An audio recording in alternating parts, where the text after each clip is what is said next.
هما اصلا علاش جوج فراقي من الاردن؟ علاش جوج فراقي من الاردن اصلا؟ علاش ما كانش خاص تجي فرقه من الجزائر؟ لاش جاي انت اصلا؟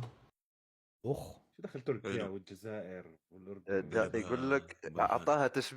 اعطاها تشبيه مسموم مثل على الجائزة تبع تركيا. بعدين يقول لك انت ليش انه فرقتين من الاردن مو فرقة مثل الجزائر مثلا. مم. طيب شو دخل الجزائر؟ مش دخلني.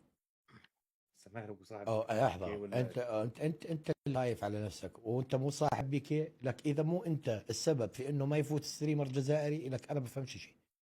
انت افعى، انت كوبرا، اقسم بالله انت كوبرا. انت تخاف على الجمهور. انا واثق في حالي وواثق بشغلي. لا انا الكينجز ليج ما بضيف لي، انا بضيف للكينجز ليج حبيبي. انا الكينجز ليج صرفت عليه ما صرف علي، ما اعطاني شيء الكينجز ليج، ما بضيف لي شيء. شويه مشاهدات الاربع خمس ايام طز يا حمد. انا ضيعت وقتي اني اعلق مع واحد تافه مثلك.